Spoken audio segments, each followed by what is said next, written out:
What's going on, everybody? My name is Curci, and after 5 years, we finally have the fourth Mass Effect Andromeda. But was it worth the wait? That's the question we're going to answer. So Mass Effect Andromeda technically takes place about 600 years after the events of the third Mass Effect game. And you might be asking yourself, how are they possibly able to have a fourth installment that follows the 3 or 4 different endings of the third game? So here's the thing. There was this idea, this initiative to settle Andromeda. And so they gathered all these different races and they threw them on these arcs and they said, all right, you guys are going to go and settle a different galaxy. It's a one-way trip, so, have fun. But they don't exactly set out for this mission directly after 3. They actually set out in between 1 and 2, or 2 and 3. Either way, it's before 3. So they set out on this mission. It takes about 600 years, which sets them after the events of 3. So technically speaking, it might not be exactly 600 years after the events of 3, but you get the idea. It's after 3 by a large margin. So everybody gets thrown into stasis pods, and then they take the 600-year trip across galaxies, because traveling in between galaxies is not a fast trip. And when they all wake up, they realize, oh, wait, Andromeda is not as awesome as we thought it was going to be. And all those readings that we did 600 years ago where there were a lot of really hospitable planets, turns out they're not so inhabitable anymore. 600 years is a long time, and a lot of things can change. So you play as the Pathfinder named Ryder, who is either one of 2 twins. You are either the brother Scott or the sister Sarah. The names you can change, but they're still known as Ryder.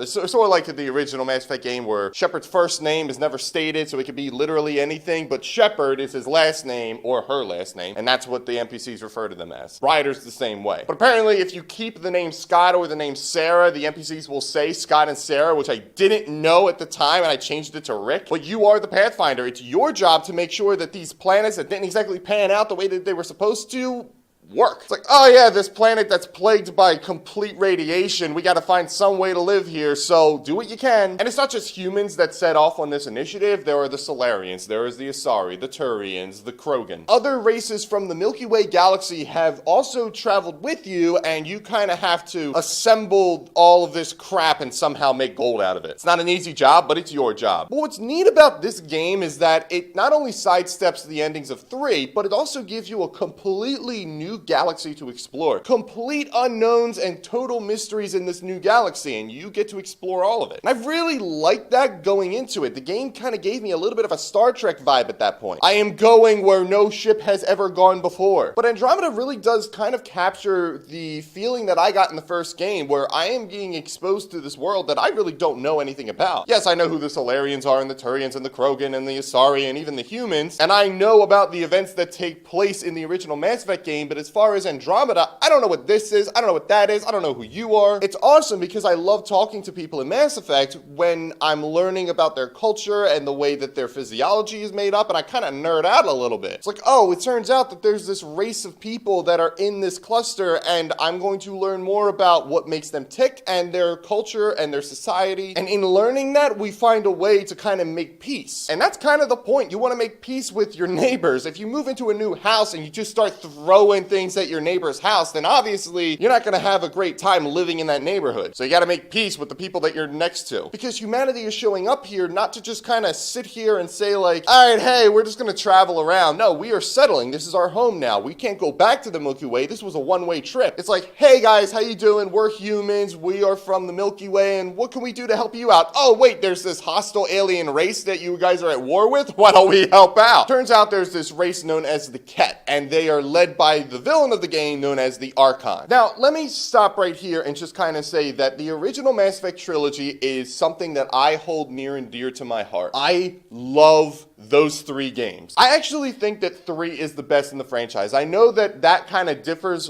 from what everybody else on the internet may think, but I wasn't so wronged by the endings of the game. The original endings I hit and I was like, oh wait, is that it? And I kind of had the same reaction as everybody else. But then when they did the extended cut endings, I was like, all right, now we're cool, BioWare. I love Mass Effect 3, and the thing that I love about Mass Effect 3 is the Reapers. The Reapers are such an imposing enemy, such a colossal force, and it's kind of hard to top them. So I was a little little worried going into Mass Effect Andromeda, knowing that they had a villain like the Archon, and I was like, are you guys going to pale in comparison to the Reapers? And yeah, they're not Reaper threat-wise, but they're still not very cool. And as far as a villain, I think the Archon did a good job. I understood his motivations, I understood his plan, it all kind of made sense, and that's really what you kind of needed from the villain. But really what makes a Mass Effect game tick is the relationships and the role-playing elements and the choices that you have to make, and all of that is here and it's intact. I love talking to my crew, and what's neat about Mass Effect Andromeda was that, again, the same thing with the original Mass Effect. I don't know who any of these people are. Never met Liam before, never met Cora before, never met Vetra, never met Drac. Any of your companions we have never met before. It's not like 3 where you encounter Garrus for the 3rd time and we high-five and start shooting bottles out of the air. Garrus is easily the greatest video game companion. Garrus Vicarian is so damn cool. I love him as a character. I want to be him. Give me a Garrus Vicarian spin-off game. But my point being is that you're not encountering these characters for the 2nd time. These are completely new characters, and so you have to build a relationship from square one. In true BioWare form, I started building a relationship with a lot of these people. In fact, I didn't really start thinking about a romance until late game, where I started forming a relationship with one character. I didn't like her right away, but then she started growing on me. It was PB, by the way. PB I didn't exactly like early on, but then as the game started progressing, she kind of had this a little bit of charm that won me over, and I was like, all right, yeah, we're good. But every character in this game, you sort of create your own little special bond with them. With Drac, I broed out with Drac real hard. I didn't like Liam at first either, but he kind of grew on me because he kind of has a charm, not in the same like I want to romance you kind of way that PB was. Because PB's charm was almost somewhat flirty, but then you have Liam who's just like, I like movies. But you still create these sort of bonds with these characters and you care about them. So when you make a choice that they don't necessarily agree with, which did happen to me for one character that I really liked, I kind of felt bad. I still stand by the decision that I made, but the fact that it kind of put me on bad terms with this one character, I was like, oh, I'm so sorry.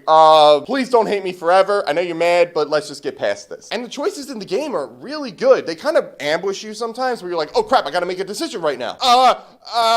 I don't know what to do. And I kind of have no choice but to look back to the Telltale games, because when I have to make those decisions, I kind of put the controller down and I'm like, all right, let's weigh the decisions here. Let's weigh the implications of doing this. Let's weigh the implications of doing that. What are some of the downsides? We start comparing the pros and cons. But in a Telltale game, you don't have all that time to do that. It kind of gives you a limited time. And I kind of wish for big decisions like that they give you a limited time to kind of choose, or the decision will be made for you. That doesn't dilute the weight of the choices that you were making, but even still, I kind of wish that there was a little bit of urgency in certain situations, because I did legitimately go, all right, what do we got to do? I don't know. I don't want to go too far into the story because I feel like Mass Effect Andromeda is better when you go in knowing nothing, because that's kind of the experience of the game. You're traveling to a new galaxy knowing nothing. So from that, we shall segue into the very topic that the internet has been losing its mind over when it comes to Mass Effect Andromeda, and that is and you saw from the thumbnail that I was going to go here eventually, which are the character animations. I won't sit here and say that they were good, because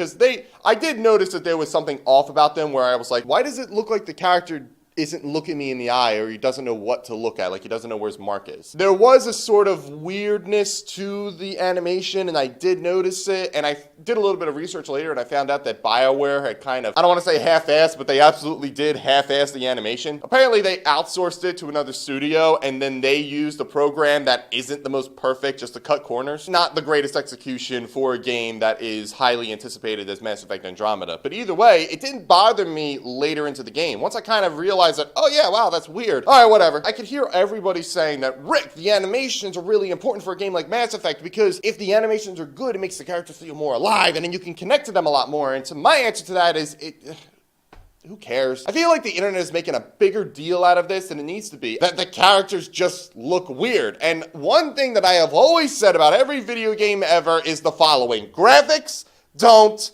matter. Every game has its own little art style. Mass Effect is not striving to become the greatest, mind-blowing visually. That's what we have like God of War or Uncharted or The Last of Us 4. No, Mass Effect Andromeda is trying to tell you a story, and you are so engrossed in that story and building relationships with these characters. That's why you're playing Mass Effect. So even though the characters might not be the greatest animated, or that the graphics might not be the greatest ever, who gives a shit? It's still a damn good game, and the part of what makes it a really damn good game is the gameplay itself. They really did a really good job of changing things up from the third game, in the sense of there is a lot more faster movements. They changed the combat wheel. There isn't necessarily a combat wheel. You kind of choose 3 different abilities that you can kind of hotkey. I know that there's a wheel. It's not as easily accessible as it is in previous games. And that was something that I was a little bit disappointed about, because what I ended up doing when I was speccing my character was that I kept loading points into the same 3 things over and over. I mean, obviously I expanded because you have your combat abilities, but then you also have passive abilities. It's stupid to not take advantage of those passive abilities. But I really did like the jump packing and the dodging. It really helped with verticality. It felt a lot faster, and combat was a lot more controllable, because if I was ever in a bad situation, I could just jump pack away, find cover, and then wait until there was another opportunity. I really enjoyed the combat in this game. Once you get a rhythm for how it's best played, you really have a good job with it. I will say that the jetpacking is a little clunky at the start, but every game that you play for the first time is always going to be a little bit clunky. But for people who have been playing Mass Effect in preparation for Andromeda, there is jetpacking in this game, and that changes things up, and it's a little clunky at first, but give it a little bit of time for you to get used to it and you'll be good. But what is the other big change as far as gameplay? Well, guess what? Mass Effect is an open world now. You go down to the planet and you have this massive area that you can explore. You drive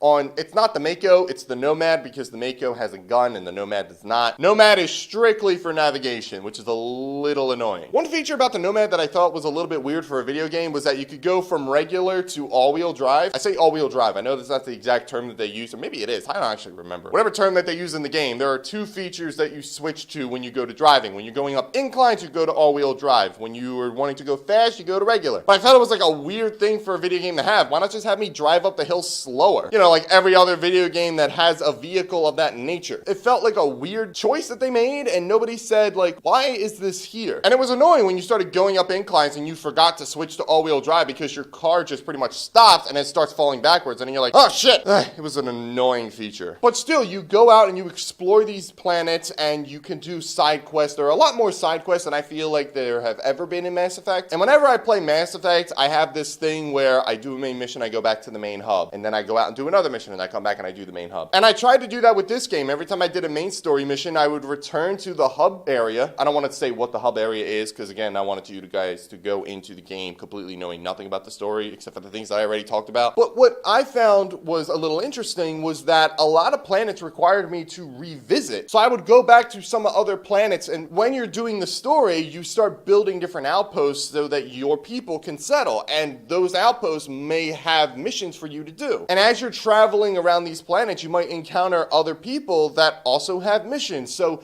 what I ended up doing was just not leaving a planet until I had done every mission. Then I would go back to the hub area and I would collect more missions that would lead me back to other areas that I had been to, and then you find out that those other areas have new missions for you to do, and so I was constantly bouncing around, and my typical Mass Effect pattern was completely thrown out the window. Not to mention, companions will have unique missions for you to do as well, so it's just adding to all these different things that you could do. But I felt a little bit more of a completionist than any other Mass Effect game. I was scanning literally every single planet that I had visited, every system, even some systems that you never really go to, but they're just kind of there. I went there and I scanned them. I did a lot more mining and a lot more crafting than I ever have in a Mass Effect game. In fact, I actually don't even remember if there is any crafting in the original Mass Effect games. But there is crafting in this game. You research blueprints and then you craft whatever blueprint that you just researched. And then you get a cool gun that you could augment and add bonuses to. Or you get new armor that you can augment and add bonuses to. In fact, when I ended the game, I had completely crafted gear. Nothing I had, well, maybe except for the sniper rifle that I had, but everything else was stuff that I had crafted. But I actually really appreciated the fact that the game did go a little bit more open world, because I've always felt that the original Mass Effect games were a little bit too linear. Not to say that that was a bad thing, but I do think that this was a good direction to take the franchise. I know some people were upset that, like, oh, it's an open world, that's weird. It's like, no, it's actually a good direction that they're going in. They're expanding their boundaries. It's sort of like what Dragon Age Inquisition did, except Dragon Age Inquisition for the most part felt a lot more empty. Like, I like Dragon Age Inquisition, the fact that it went open world, but there was a lot of times where I was roaming around and I was like, there's nothing really here. It's just giant worlds for the sake of having a giant world. But Mass Effect Andromeda did have a lot of stuff. I ended up going to pretty much every location on a map or on a planet, doing everything. I kept revisiting the same locations over and over. I kept wanting to do everything. So in a nutshell, when it comes to the single player portion of Mass Effect Andromeda, the story is good, the characters are good, the relationships that you build with those characters are good, the gameplay made it jump forward in a positive way, and the game went open world, and it doesn't feel empty. Character animations and character designs leave a little something to be desired, obviously, but I don't think that that really means that you shouldn't play the game. Again, the internet is making that problem sound a lot worse than it actually is, putting up videos that say, what went wrong with Mass Effect Andromeda? Nothing really, except for that that one little thing. Oh, wait, hold on. I did forget something. The game is a little technically challenged. That is a little bit of a concern, though. There were a lot of times where characters would all of a sudden spawn in as I entered the room, or times where the graphics wouldn't pop in very quickly. The game is a little slow on the rendering side. But it also did things that almost were kind of, and I hate using this term, game-breaking, because there were maybe 2 or 3 cutscenes where the characters didn't render in fast enough, and then the cutscene froze. The game didn't freeze, but the cutscene is being kept from progressing. Then there was a time where I fast traveled and my character fell through the world, and I couldn't fast travel again because you can't fast travel unless you're on solid ground, so it became a little bit of an issue. So yeah, the game is a little bit technically challenged, and the character animations aren't all that great. If you get put off by the fact that the game is not exactly technically polished, then if that's going to be the thing that does it for you, then maybe don't play. But if you're looking for a great story with great characters and great gameplay and a great world to explore and a completely new galaxy to learn about, yeah, Mass Effect Andromeda is your game. I would recommend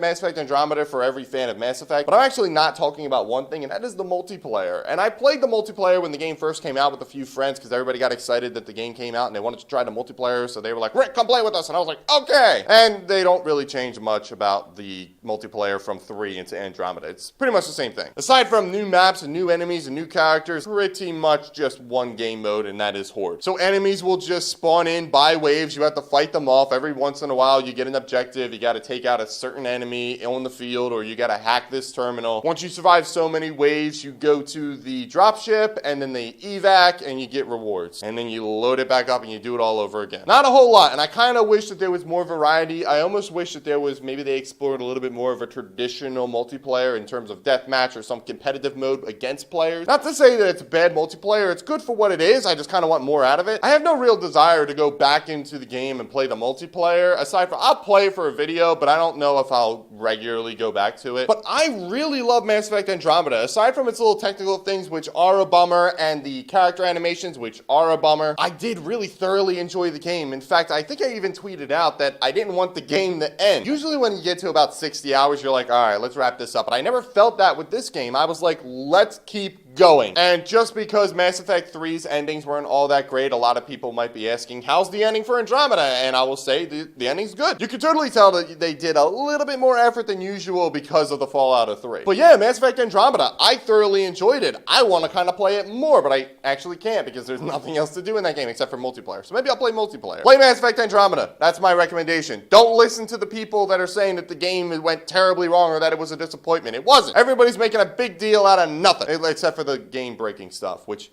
I feel like they hopefully can patch out, but, you know, a game is a little technically challenged, I'm not gonna lie. Despite the technical challenges, I think this game is worth playing. Anyway, guys, thank you so much for watching. I'll see you next time.